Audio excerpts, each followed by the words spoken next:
Joel's statement is more of a political bluff. The Chinese simply don't have the capacity to wage war against us, nor do they have the industrial capacity either. The 38th parallel is simply a geographical marker. There's really nothing to stop the UN forces from crossing it. Good point. If the Chinese wants to play this poker game, they will have to show more cards than they have till now. Well, I've cabled General MacArthur, telling him he has ample latitude in the Far East and Korea.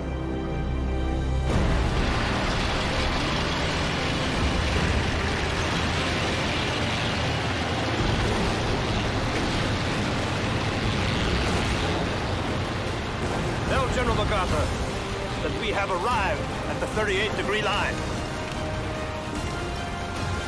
Forward.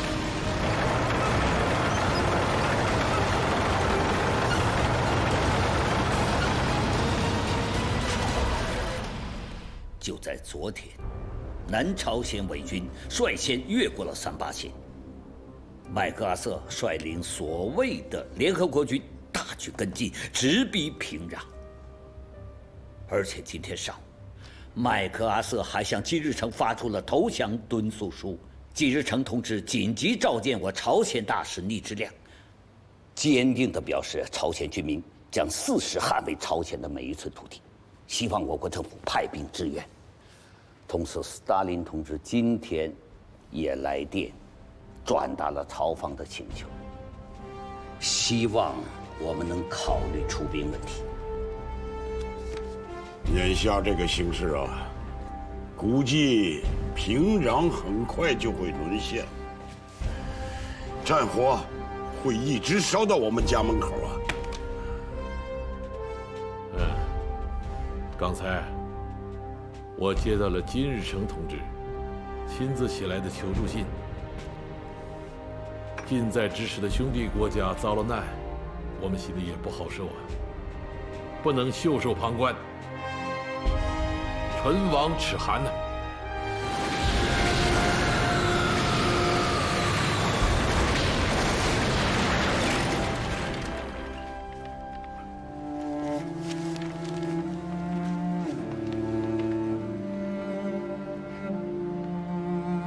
我是不赞同出兵的。新中国刚刚建立，百废待兴，为了拯救一个只有几百万人口的朝鲜，而打烂一个5亿人口的中国，无论如何都是划不来的。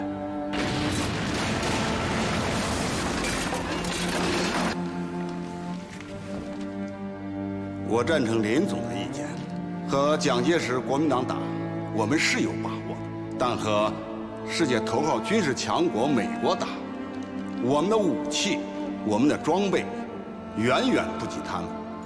美军一个军就配备有火炮14210门，坦克430辆，另外在朝鲜还有1100架飞机，300艘军舰。我们既没有坦克，也没有飞机，更没有军舰。这仗怎么打？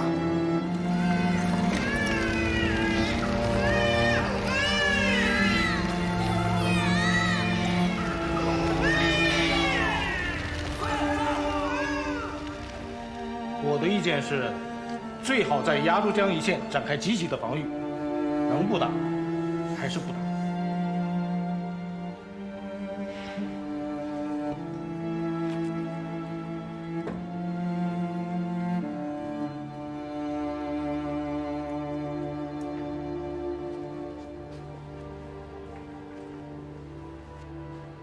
主席，天都亮了，要不然您睡会儿吧。你去把彭德怀给我找来。是。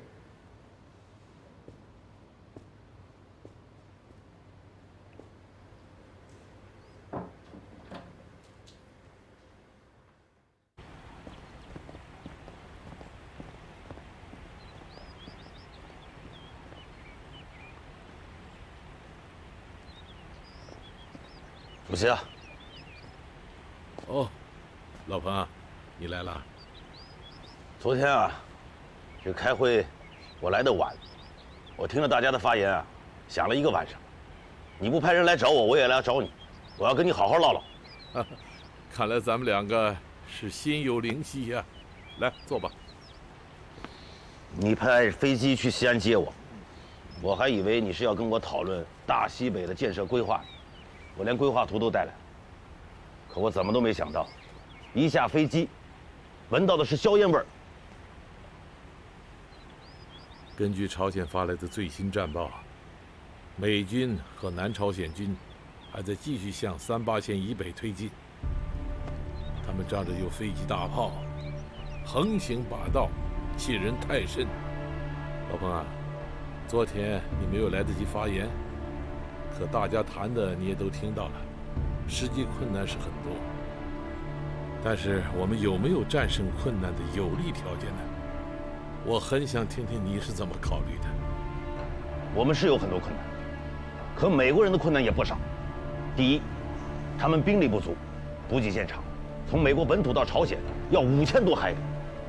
我们呢，背靠祖国，跨江就能进入战斗。第二，朝鲜的地形啊，是个狭长型的版图，山地居多，打这种仗是我们的强项。第三，我们要铭记历史教训，当年日本人就是以朝鲜为跳板占领咱们的东三省，咱们不能让历史重蹈覆辙。美国军队固然强大，我们不能轻视敌人，可也不能轻视自己。现在我们已经取得了全国的政权，又有几百万久经考验的军队，我们应该有信心战胜敌人。你出兵朝鲜的决策，我拥护。有战略眼光，咱俩想到一块儿去了。现在朝鲜处于危机时刻，箭在弦上，兵贵神速，我们要跟敌人抢时间。所以主席啊，不能再举棋不定了。老彭啊，你看这个艰巨任务，谁来挂帅啊？那中央不是已经决定派林彪同志去吗？他有些情况恐怕去不了喽。什么情况？第一，他明确反对出兵；第二，他确实身体不好，中央已经批准他去苏联休养。那主席和中央的意见呢？我们的意见，这副担子还得你来挑啊。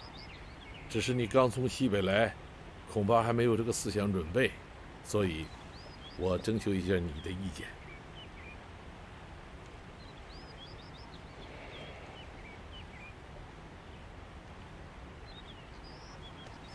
主席，我服从中央的决定。老彭，有你这句话我就放心了。老实讲，我以为啊，你也会谈条件的。咱们认识多少年了，你还不了解我吗？谁敢横刀立马，唯我彭大将军。下午政治局继续开会，到时候好好的摆摆你的看法。好。昨天啊，我来迟了，没有发言。今天我要表明一下我的态度。美国既然把战火烧到了我们家门口，那我们就不能坐视不管。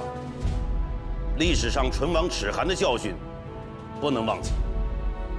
朝鲜与我隔江相望，美军一旦占领了朝鲜，随时会威胁我东北。他们现在又派出第7舰队进驻了台湾海峡，控制了台湾，那随时会威胁我上海、丹东等地。这个老虎的本性，它是要吃人的，什么时候吃，取决于它的肠胃。如果我们一味地对它让步，那就只能使它更加猖狂。有的同志担心啊，这仗一旦打起来，会影响我们搞建设。可我认为，如果我们今天不敢和美帝国主义建个高低，那将来我们辛辛苦苦搞起来的建设，也会让它倒个稀巴烂。所以，出兵朝鲜是必要的。与其晚打，不如早打，打完了我们再搞建设。讲得好啊！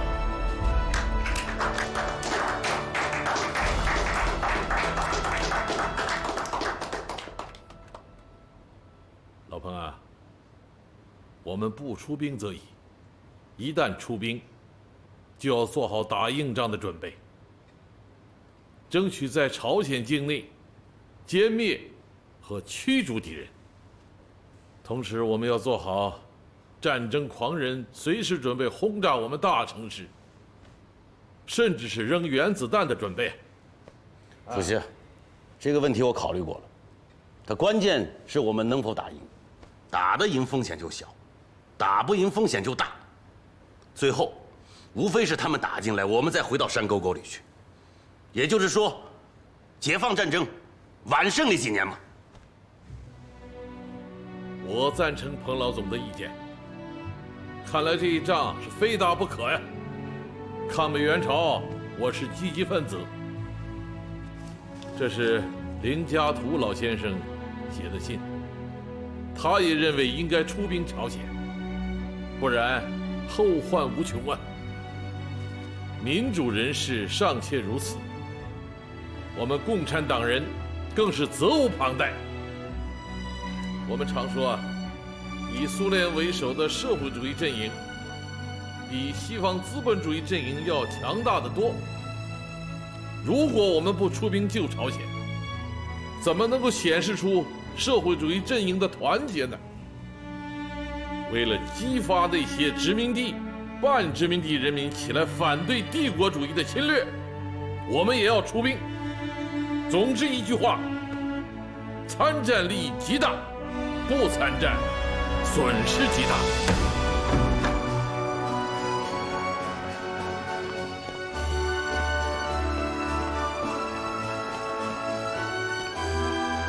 Телеграмма товарища Сталину.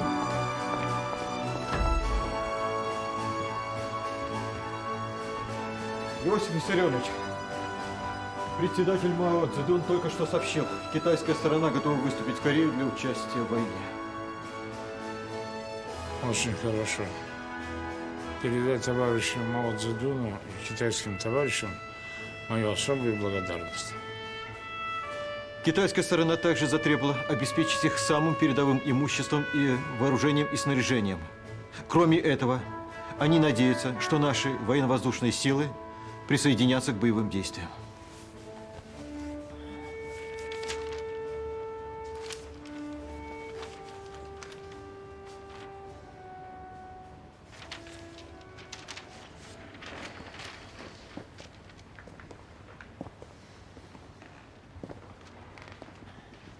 Чтобы они могли тягаться со столь высококлассной и современной армией, как США, нашим долгом, безусловно, является обеспечить их самым необходимым вооружением и оборудованием, но вот направлять наши военные самолеты для прямых столкновений с американцами, боюсь, что такое может вызвать начало новой мировой войны. Опасность такая есть. Но опыт Великой Отечественной войны, да и всей Второй мировой показал, что без поддержки с воздуха, которая является, да и вообще победоносной системой, эти китайские войска против американских войск могут навоевать.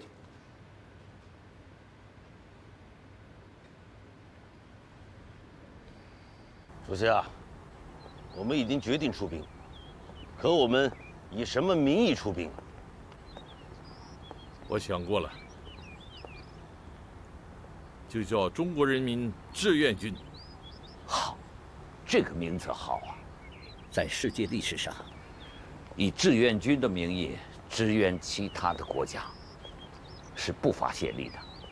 马德里保卫战就是各国的志愿军。现在问题的关键，是我们向苏联要的武器装备援助什么时候能到位，尤其是空军。那现在战争。天上一半，地下一半。如果我们有了空军的支援，有了制空权，那这个仗打起来就更有把握。是，我也正为此事担心呢。我把要求支援军事装备和空军的事情通报给苏联，苏联迟迟没有回复。此事关系重大。本来啊，你要亲自去一趟苏联，面见斯大林同志。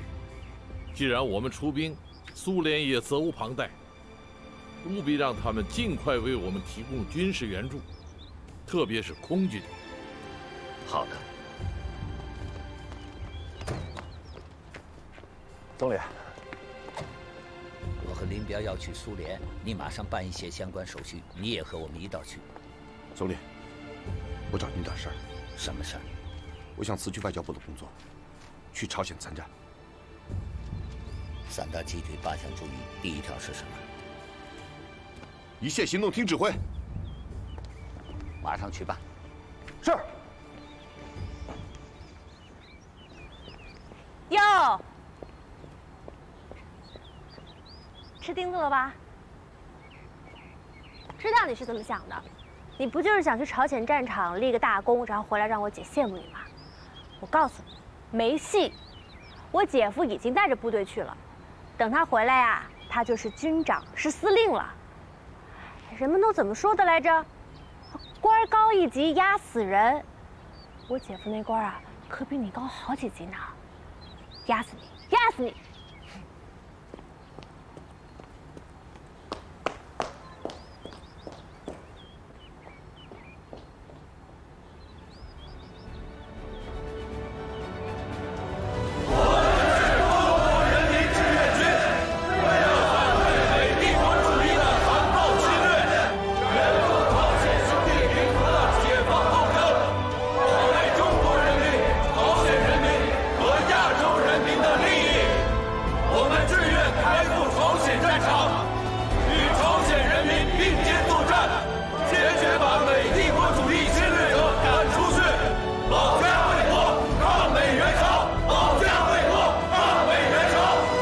美军自仁川登陆以来，进攻速度非常快，现在已经越过38线，先头部队直逼平壤。所以我们根据美军的进展速度及空中打击，决定指挥部先不过江，暂定在鸭绿江北岸。不行，这我不同意。咱们大部队这是第1次出国作战，遇到的问题一定很多，何况入朝之后还关系到和朝鲜人民军的协调配合问题。主帅脱离部队，隔着鸭绿江指挥，那不行。我的意见是，前线在哪里，指挥所就应该设定在哪里。彭总，部队没有到达位置前，指挥所就跑过去，这太危险了。是啊，彭总。那前线的战士不危险啊？啊？我们这回面对的敌人，武器装备比我们强得多。根据刚才邓华说的，他们进攻速度还很快。麦克阿瑟这个人啊，持强骄横，目空一切，咱们就要利用他这个弱点，在朝鲜这个狭长的地域中，第1仗，我们就要灵活机动，采取运动战的方针，突然袭击，打他个出其不意，把他打懵打乱，然后分兵合围。虽然我们收复失地是主要任务，但我认为更重要的是消灭他的有生力量，所以指挥所一定要随部队而动，这样便于指挥。彭总轨道也。第1战打响前，咱们志愿军的所有行动都要绝对保密，停止一切宣传活动，出发的时间不能跟任何人透露，包括家属。彭总，那我们具体什么时候出发呢？邓华，你估计需要多少天能做好出国战斗的准备啊？20天。打个对折，10天。10天？彭总，10天？10天之内，部队必须做好一切出国战斗的准备。彭总，10天，这太紧了吧？来不及了。那我们就得跟敌人抢时间。那麦克阿瑟他不是宋襄公，他不可能愚蠢到等我们摆好了阵势他才来，对吧？10天，10天之内必须做好出国战斗的一切准备，可不可以？好，就10天。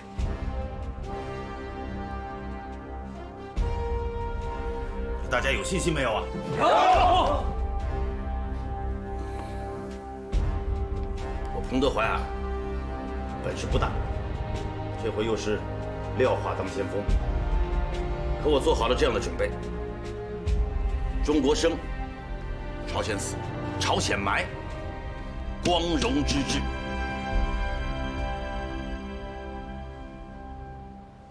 恩来刚刚来电，由于苏联近期无法进行空中支援，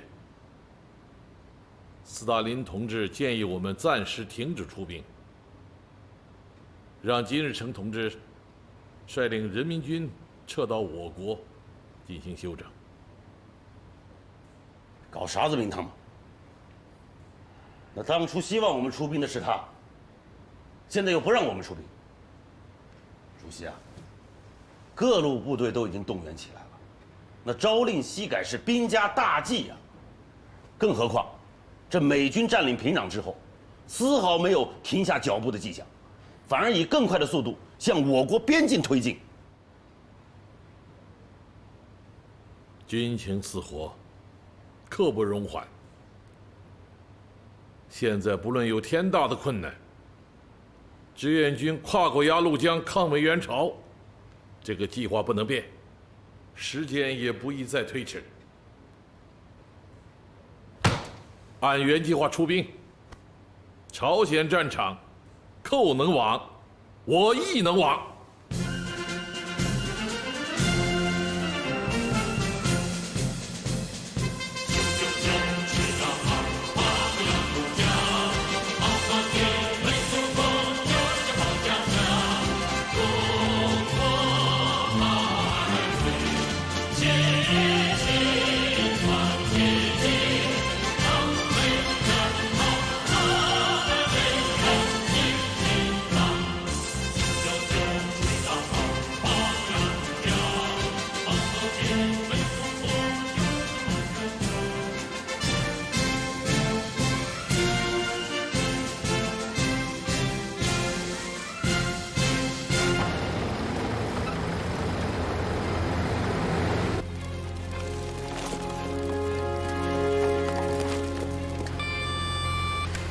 What's that sound?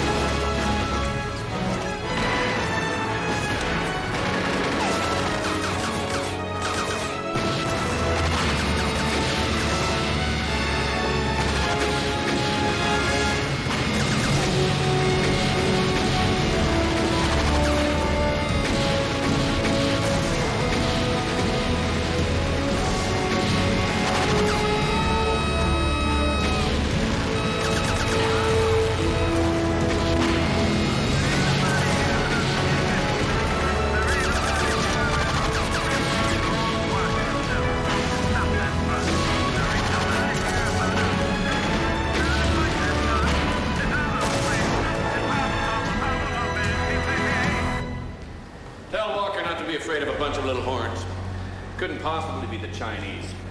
Of course, to avoid any risks, all bridges over the Yalu should be destroyed as soon as possible. Subject to the proof of the Joint Chiefs, General. You take care of that, Court? General. General Walker ordered the retreat of all to the south of the Chongchun River through Kunuri.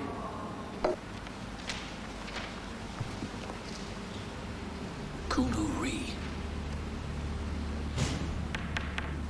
Fortunately, the North left that opening, sir. Otherwise... 第42军118师在温井围歼南朝鲜第6师第2团，击灭敌人325名，俘虏敌人161名，缴获汽车38辆，火炮12门。第40军右翼120师306团在尖洞南山与南朝鲜军打响。东线42军300团在黄草岭地区与南朝鲜首都师正面交火。第39军在玉山地区遭遇美军。遭遇美军？对。潘爷，你去查一下。哎，不用了，黄总，我已经查过了，确实是美军第1骑兵师第8团。怎么会是骑兵师？这个师是美军的王牌劲旅，创建于美国独立战争时期，在历次大战中都是开路先锋。尽管他们早已更换了机械化装备，但仍然保留了骑兵师的番号。在美国仍然是独一无二的军中骄子。你妈的碰到硬骨头了啊！通知吴信全，让他看准了再打，把这个真老虎当纸老虎打，打他个人仰马翻，打给全世界人民看看。是。38军现在在什么位置？38军也朝往西川。通知梁大家加快速度，占领西川，即刻展开攻击。是。主席。主席。哦。联合国大会通过了决议啊，同意中国政府派出代表团出席联合国大会和安理会，参加美国侵略台湾案的讨论，对此表达我国政府的立场。通过了。哎，我还以为美国要利用能够操纵联合国多数的优势，把我们拒之门外呢。美国其实有其自己的目的，一方面想借此机会与我们进行某种形式上的接触，另一方面想利用联合国这个平台，把我们推上被告的位置。也就是说，他们不仅仅想在战场上跟我们斗一把，还要在外交舞台上和我们一决高下。是啊。美国的代表杜勒斯公开宣称啊，对于共产党中国代表团出席联合国的提法不是邀请，而是召唤。召唤？真亏他们想得出来，这完全是主子对奴才发号施令的用词嘛。不过他的这个提法已经被安理会否决了。安理会重申了对我们的邀请。好，很好。我们不仅要在战场上打败美国人，在联合国的讲台上，一样也要打败他们。哎，恩来，你马上组织一个赴联合国的代表团，啊。主席呀，你说这个代表团的团长应该由谁来担任？恩来啊，这方面你是经验丰富，心里边恐怕早有人选了吧？主席，恐怕这个团长人选已经在主席的心里了吧？哎，你先说，看我们是不是想到一块儿去了？我想这个代表团团长应该由伍修权同志担任。哎，英雄所见略同啊！总理，你说什么？派我去联合国？是啊，主席说了，这次去联合国可不是普通意义上的开会，是要和美国人展开面对面的斗争。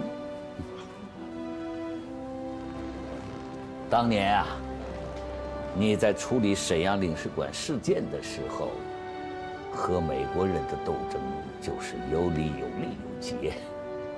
我相信这一次啊，你也一定会圆满地完成任务。怎么样？有没有信心？主席和总理对我都这么有信心，我对自己还能没信心？好，千军万马杀出来的将军，果然气魄不一样。总理，其实几年前我就差点去了联合国。你忘了，1945年联合国即将成立的时候，党中央决定派我随董必武同志作为解放区的代表，参加同国民党联合组成的中国代表团。对，有这件事。当初你们刚刚到重庆，国民党政府呢对你们有戒心，想了个非常可笑的借口把你们给拦住了。他说我有傻眼。按照国际惯例，有傻眼的人是不允许出国的。于是我这个眼睛本来一点毛病都没有的人，哎，经他们一检查，就患了傻眼了。没想到啊，过了5年，你作为我们新中国中央政府的代表，堂堂正正地走进了联合国，而那个刁难你的国民党政府只能寄顺于台湾的孤岛了。所以啊，我和联合国还是有点缘分的。光华，中央决定，这一次你作为代表团的顾问。您放心，总理，我一定全力以赴地配合吴秀娟同志。太好了，有你乔大才子为我做摇羽毛扇，我就更踏实了。吴将军，您这轻点，这胳膊拍坏了，就摇不动羽毛扇了。有，你们俩都在呢。小亮，我正想问你呢，关于联大的有关资料翻译的怎么样了？您放心，所有资料肯定在出发之前完毕。好，一定要抓紧时间。好，我这就去。好。子枫，因为我国现在同美国还没有建立外交关系，目前入境签证的地点就定在捷克斯洛伐克的首都布拉格，我们从那里转赴美国，具体的手续你要盯一下。没问题。子枫，还有一件事情，根据可靠的情报，台湾国民党方面已经派遣了特务前往纽约，要破坏我们代表团的活动。吴团长，他们具体有什么计划？目前还不清楚。到了美国以后，告诉大家一定要注意安全，千万不要单独行动。吴团长，你放心。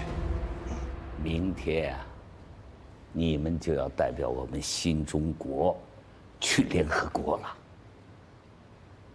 你们可是我们新中国第一个赴联合国的代表团呐！请记住，你们的每一个人啊，都代表着我们伟大的新中国和近5亿已经站起来的中国人民。你们的一言一行都被全世界各方人士所瞩目啊！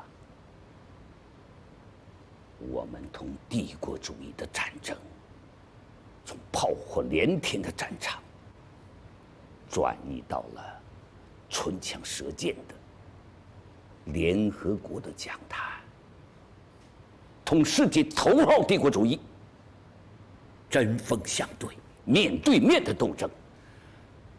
这无论对我们个人，还是我们的国家，都是一个挑战。我代表党中央、毛主席，预祝你们旗开得胜，凯旋而归。谢谢同学，谢谢同学。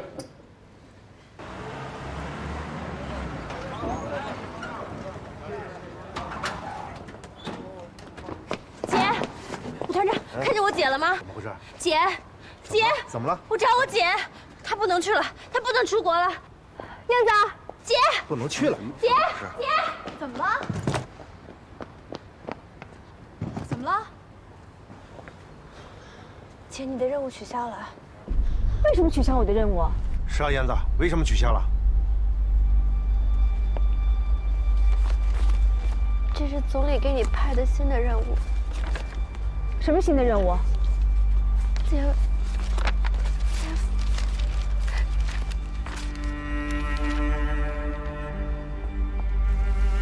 陈参谋，你怎么会在北京？你们团长呢？嫂子，我们在朝鲜遇上了美国飞机的轰炸，对不起，我没有保护好团长。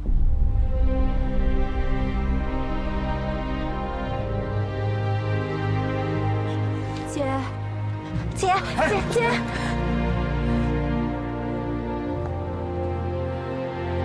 亮，老五，到点了。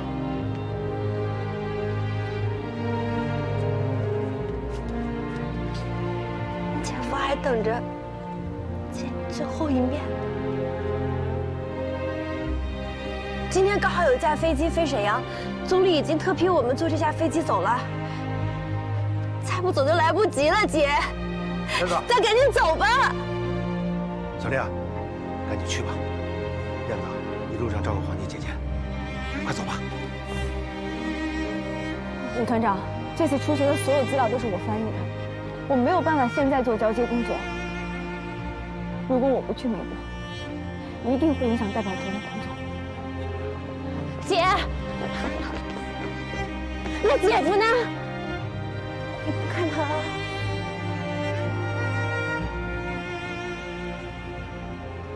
听我告诉你，姐夫，我工作日结束，立刻回来看他。姐，那只是最后一面了呢，回去。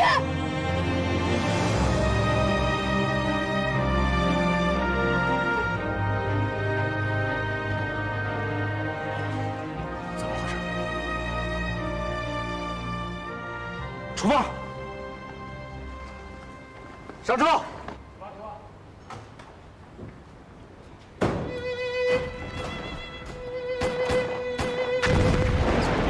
小心！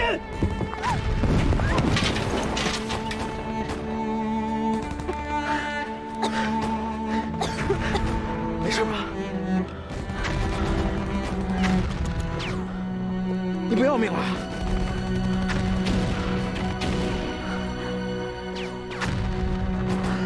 谢谢。没有。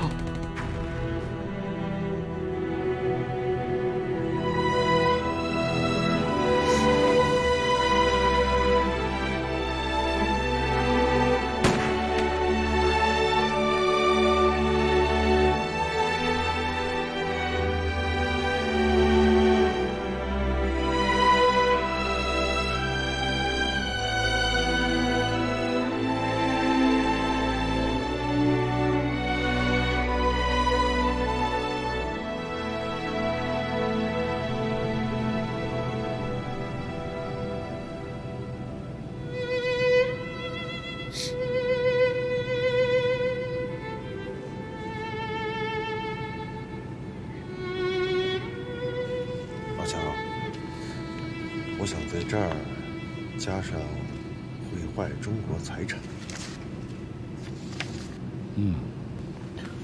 爷爷，爷爷，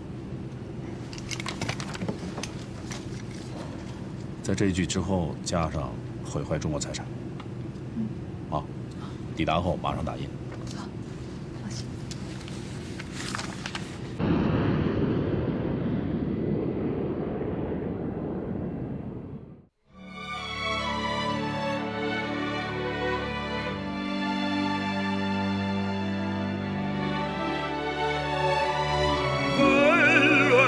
世界上，我信不走过变幻的风云里，你越发巍峨。唯有那么一天，环球同此凉热，云水间响彻我们沐浴的草。